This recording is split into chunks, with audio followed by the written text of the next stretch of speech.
নমস্কার বন্ধুরা, আজকের নতুন ভিডিওতে সবাইকে স্বাগত। আজকের রেসিপি হলো এগ পোটাটো ফ্রাই। এতে উপকরণ লাগবে একটা ডিম, দুটো আলু, মিডিয়াম সাইজের অর্ধেক পেঁয়াজ, রসুন, কাঁচা লঙ্কা, নুন, গোলমরিচ এবং এক প্যাকেট ম্যাগি মশলা। প্রথমেই ডিম ও আলুগুলো সিদ্ধ করে নেব। এরপর লঙ্কাগুলো ছোট ছোট করে কেটে নেব।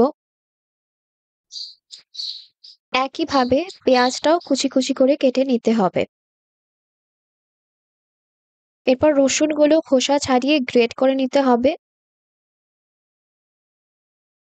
সমানভাবে সিদ্ধ আলুটা আমরা গ্রেট করে নেব। সেদ্ধ ডিমটা হালকা হাতে গ্রেট করে নিতে হবে। এরপর ছোট চামচের 2.5 চামচ নুন দিয়ে দেব। মাঝারি চামচের 2 চামচ মতো বেসন দিয়ে দেব। ছোট চামচের 1 চামচ গোলমরিচ গুঁড়ো দিয়ে দেব এবং সবশেষে ম্যাগি মশলা দিয়ে দেব ছোট চামচের 3 চামচ মতো। সমস্ত উপকরণ যেমন লঙ্কা কুচি, পেঁয়াজ কুচি, রসুন বাটা, ডিম, আলু, নুন, বেসন, গোলমরিচ, ম্যাগি মশলা সব একসাথে মেখে নিতে হবে ভালো করে।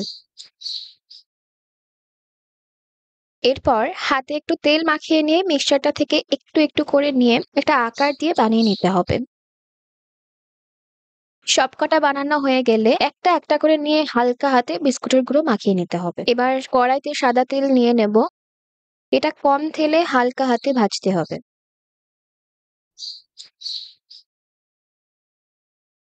ভালোভাবে ভাজা হয়ে গেলে তেল ঝরিয়ে আস্তে আস্তে তুলে নিতে হবে প্লেটে। গরম গরম সময় পরিবেশন করুন এগ পোটাটো ফ্রাই। আশা করছি সবাই এই রেসিপিটা বানিয়ে খুব এনজয় করবেন।